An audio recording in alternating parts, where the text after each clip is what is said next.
We've all had moments in life when we were idealistic, hopeful, excited about the potential of doing something.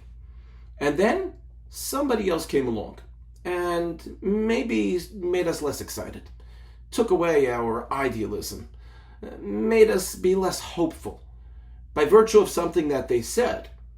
And all of a sudden the whole situation changed. And perhaps then we had some animosity toward that person who did that to us because we don't know what they were trying to do aside for taking away our oomph.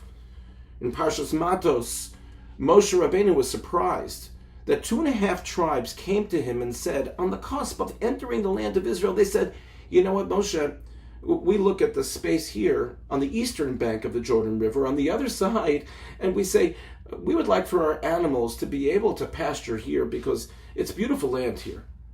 And Moshe Rabbeinu is listening to this, and he says to the tribe of Reuven, Gad, and half of Manasseh, I don't understand. Or maybe you don't understand.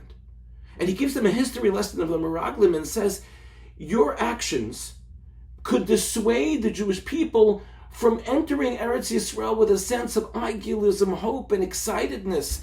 And it might actually prevent them from being able to conquer the land.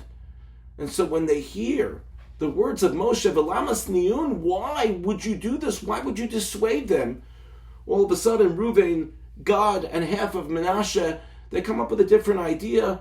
They decide that they're going to go and they're going to be there. They're going to fight with the rest of Bnei Israel to conquer the land. And then they'll return back to the eastern bank of the Jordan River.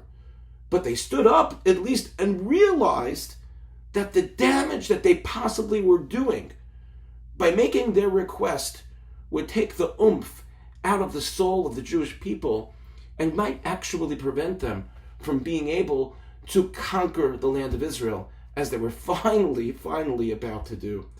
How often in life do we find ourselves either having that energy taken out of us by something someone says to us, or maybe at times our zapping the energy out of somebody else, and not for a bad reason, not for kinna jealousy of them, but maybe it's because we're worried about them. Maybe we feel like they're too idealistic and not realistic. But instead of dissuading them, maybe we just sit and talk with them and explain to them our concerns while still balancing it with positivity and the hope for them to be able to be successful. That way we won't be pulling them away from idealism, hopefulness, and excitedness, but we'll just hopefully be able to help them be just a little bit more cautious.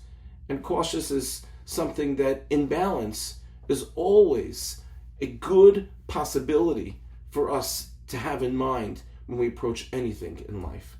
Let us be zocha, let us merit that our true intentions are able to be accepted by others, and that we're able to be of assistance and help with our advice, instead of putting a damper on someone else's hope for a positive future.